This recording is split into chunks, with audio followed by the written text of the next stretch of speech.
OPS சேர்ந்தீங்க.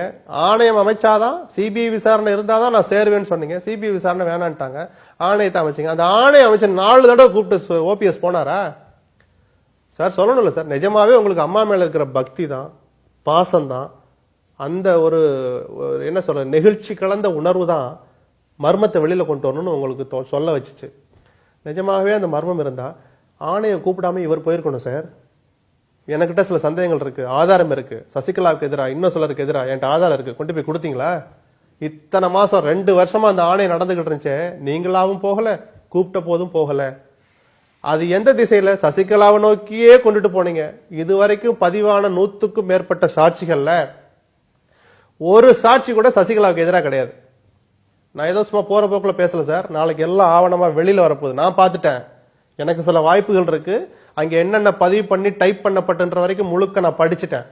ஒரு வார்த்தை கூட சசிகலாவுக்கு எதிராக கிடையாது.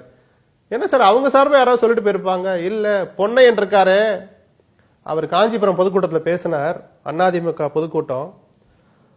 அம்மாவை அன்று இரவு ஒரு மரக்கட்டையில், ஆணி அடிக்கப்பட்ட மரக்கட்டையில் பின்னந்தலையில் அடித்தார்கள், அம்மா மயங்கினார், அதன் காரணமாக அம்மா மறைந்தார்னு பொதுக்கூட்டத்தில் பேசுறார்.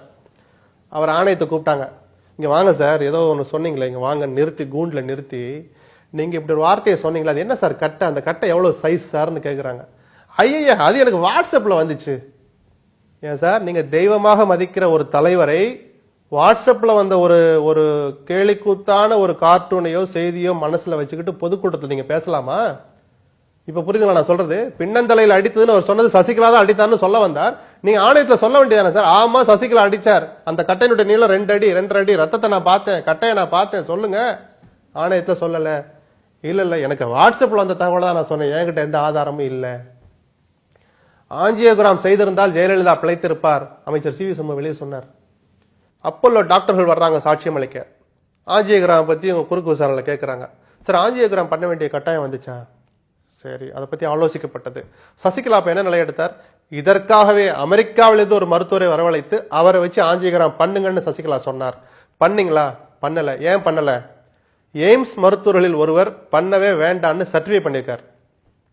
எந்த எய்ம்ஸ் மருத்துவர்? நீங்கள் யாருக்கு அடிமை சேவகம் பண்ணுகிறீர்கள் என்ற விமர்சனத்தை எதிர்கொள்கிறீர்களோ அந்த பிரதமர் மோடி அனுப்பிய டாக்டர்கள், அவருடைய ஆலோசனையின் பேரில் வந்த டாக்டர்கள் ஒருத்தர் ஆஞ்சியோகிராம் பண்ண வேண்டாம்னு சொல்றார். ஸோ சசிகலாவை அதுலேயும் உங்களால சிக்க வைக்க முடியல. உண்மை தானே சார் சிக்க வைப்பீங்க? அடுத்து இன்னொரு கருத்து, சசிகலா நினைத்திருந்தால் உலகத்தில் சக்தி வாய்ந்த டாக்டர்கள், நல்ல நல்ல டாக்டர்கள்லாம் அழைச்சிட்டு வந்து அம்மாவுக்கு சிகிச்சை அளிச்சிருக்கலாம். ரிச்சர்ட் பெல்னு ஒரு டாக்டர் வந்தார், ஞாபகம் இருக்கா? அவர்லாம் ஒரு டாக்டரா? இவரோட நல்ல டாக்டர் கொண்டாந்துருக்கலாம். தம்பிதுரை சொன்னார் ஒரு தடவை இதை. அப்படியா? தம்பிதுரையை கூப்பிட்டாங்க ஆணையத்துக்கு. இதெல்லாம் சாட்சியங்களா பதிவு பண்ணப்பட்டிருக்கு. நான் சும்மா சொல்லிட்டுலாம் வெளியே போக முடியாது, எல்லாம் ஆதாரப்பூர்வமா இருக்கு. தம்பிதுரை கூண்டில் ஏறி நிற்கிறார். சார் வாங்க, நல்லா இருக்கீங்களா? நல்லா இருக்கா. ரிச்சர்ட் பெல் நல்ல டாக்டரா சார் கேட்குறாங்க. சார், கேள்வி பதிலாவே இருக்கு.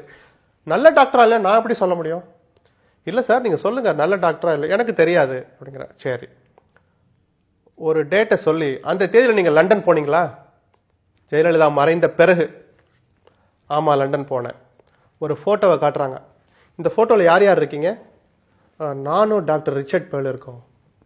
இந்த சந்திப்பு உண்மைதானா? உண்மைதான். எதுக்காக டாக்டர் ரிச்சர்ட் பெல்லை போய் பார்த்தீங்க? என் உடல்நிலை சம்பந்தமாக ஆலோசனை கேட்க போனேன். என்ன சார் அபத்தம்? நீங்க சசிகலாவுடைய ஏற்பாட்டில் ரிச்சர்ட் பெல் வந்தா அவர் சாதாரண டாக்டர், நீங்க ஒரு பாராளுமன்ற மரபுப்படி அந்த புரோட்டோகால்ல 4வது 5வது இடத்துல இருக்கிறார். தேசிய அளவில் 4வது 5வது இடத்தில் இருக்கிற பாராளுமன்ற துணை சபாநாயகர் என்கிற அரசியலமைப்பு சட்டப்படி உயர்ந்த பதவியில் இருக்கிற நீங்க உங்க உயிரை கொண்டு போய் யார்கிட்ட ஒப்படைக்கிறீங்க? அதே ரிச்சர்ட் பெல்லை நம்பி தான் போறீங்க. அந்த வாதம் அடிபட்டு போதா? நீங்க சாதாரண டாக்டர்னா போயிருப்பீங்களா லண்டனுக்கு தேடி? ஸோ அவரும் ஒரு மதிக்கத்தகுந்த திறமை வாய்ந்த மருத்துவர்களால நீங்க உங்க உடம்பை போய் காட்டுறீங்க. அப்போ உங்களுக்கு பண்ணா நல்ல டாக்டர், அவரே ஜெயலலிதா சிகிச்சை அளிச்சா சாதாரண டாக்டரா? இப்படி ஒரு இடத்துலயும் அவர்கள் அம்பலப்பட்டுக்கிட்டே போனாங்க. சசிகலாவை எந்த இடத்துலயும் அவர் தப்பு பண்ணா நிரூபிக்க முடியல சார். எப்படி சார் அவங்க தப்பு பண்ண முடியும்? அரசியல்ல தான் அவங்க எக்ஸ்ட்ரா கான்ஸ்டிடியூஷனல் அத்தாரிட்டி நீங்க வெளியில மேடைகள்ல பேசலாம். அன்னைக்கு சிகிச்சை அளிக்க வேண்டிய அத்தனை பொறுப்புல இருந்த தமிழ்நாடு அரசு தான். சுகாதாரத்துறை செயலாளர் வந்து ஆணையத்தில் பதில் சொல்றார். ஜெய ராதாகிருஷ்ணன், தினசரி ஜெயலலிதாவுக்கு என்ன சிகிச்சை முறை அளிக்கப்பட்டது எனக்கு, சுகாதாரத்துறை செயலாளரான எனக்கு, தலைமைச் செயலாளருக்கு, முதலமைச்சர் பொறுப்பில் இருந்த ஓபிஎஸ்க்கு, சுகாதாரத்துறை அமைச்சருக்கு 4 பேருக்கும் அப்போலோ நிர்வாகம் தினசரி அறிக்கை மாதிரி கொடுத்து எங்களுக்கு விளக்கி சொன்னார்கள். ஜெயலலிதாவுக்கு என்ன சிகிச்சை அளிக்கப்பட்டது, இன்னைக்கு என்ன டெவலப்மெண்ட், இன்னைக்கு என்ன புதுசா பிரச்சனை வந்துச்சு, அதுக்கு என்ன சிகிச்சை அளிச்சோம், ஒரு நாள் எங்களுக்கு விளக்கி சொன்னாங்க. தினசரி அறிக்கை தலைமைச் செயலாளருக்கு அனுப்பப்பட்டது. ராதாகிருஷ்ணன் சொல்றாரு சார் சரி ஒரு அதிகாரி சொல்லிட்டு போயிட்டார், சுகாதாரத்துறை அமைச்சர் விஜயபாஸ்கரும் சாட்சியம் சொல்ல வந்தார். ராதாகிருஷ்ணன் சொன்னது உண்மைதான், ஓபிஎஸ்க்கு எல்லாமே தெரியும், உங்கள் தலைமையில் இன்னைக்கும் இருக்கிற அந்த அமைச்சர் சொல்லிட்டு போயிட்டார் சார். எதை நிரூபிச்சிங்க? ஆக இவர்களால் எதுவுமே செய்ய முடியல. சசிகலாவுக்கு எதிராக அமைக்கப்பட்ட ஆணை இனிமேலும் எழுதி வச்சுங்க, அந்த ஆணையத்துக்கு உயிரே கொடுக்க மாட்டாங்க. அப்பல்ல ஒரு காரணத்தை சொல்லி ஸ்டே வாங்கினாங்கல்ல, அந்த ஸ்டேவை உடைக்கிறதுக்கு ஏதாவது ஒரு துளி முயற்சி பண்ணாங்களா தமிழ்நாடு அரசு? பண்ண மாட்டாங்க. ஏன்னால் ஓபிஎஸ் மாட்டிக்குவார், நம்ம சொன்னதெல்லாம் பொய், அம்மாவின் மரணத்தில் மர்மம் இல்லை.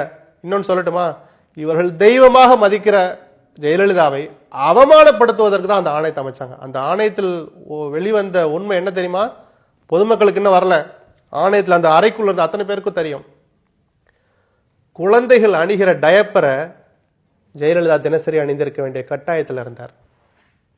அவருடைய மரணத்துக்கு காரணமே அந்த டயப்பர்ல இருந்து உருவான ஒரு வைரஸ் தான். மூளைக்கு போச்சு. நான் சொல்லல சார், எனக்கு அது என்னன்னு கூட தெரியாது. அந்த துறையில் நிபுணத்துவம் பெற்ற மருத்துவருடைய சாட்சியம். ஜெயலலிதா ஏன் தனக்கு தலை சுத்திக்கிட்டே இருக்குன்னு சொன்னாங்க, அந்த டயப்பர்ல இருந்து உருவான ஒரு வைரஸ் தான் தலை வரைக்கும் போச்சு. நிரூபிச்சிருக்காங்க சார், ஆதாரப்பூர்வமா ஆவணங்களை கொடுத்து சொல்லிட்டு போறாங்க சார். அப்போ கோடிக்கணக்கான தொண்டர்களால் தெய்வமாக மதிக்கப்படுகிற ஒரு தலைவர் டயப்பர் அணிஞ்சிருக்காங்கன்னு சொல்ல வேண்டிய கட்டாயம் யாரால வந்தது? ஓபிஎஸ் ஆல வந்துச்சு. இந்த உண்மைகளை நாளைக்கு வெளியில வரும்போது ஓபிஎஸ் எப்படி தலை நிமிந்து போறான்னு பார்க்கலாம். நான் என்ன சொல்றேன், ரைட்டு, ஒரு மர்மம்னு வந்துட்டா மர்மத்தை நீங்க கொண்டு வர்றதுக்கு நீங்க என்ன வேணாலும் சொல்லட்டு, இதெல்லாம் வெளியே வரட்டும். அப்படி வெளியில வந்து இவ்வளவு அவமானப்படுத்தினீங்க, உங்க தலைவியை நீங்களே அவமானப்படுத்தினீங்களே, அப்படி அவமானப்படுத்தியாவது உண்மையை வெளியில வர்றதுக்கு இன்னும் கொஞ்சம் ஒத்துழைச்சிங்களா? ஒரு துளி கூட ஒத்துழைக்கல, இனிமேலும் ஒத்துழைக்க மாட்டாங்க. அதனால நேற்று பொதுக்குழு அதை பத்தி பேசல, நான் ஆச்சரியப்படல. இபிஎஸோட ராஜதந்திரத்துக்கு முன்னால ஓபிஎஸ் ஆல நிக்க முடியும்னு நினைக்கிறீங்களா?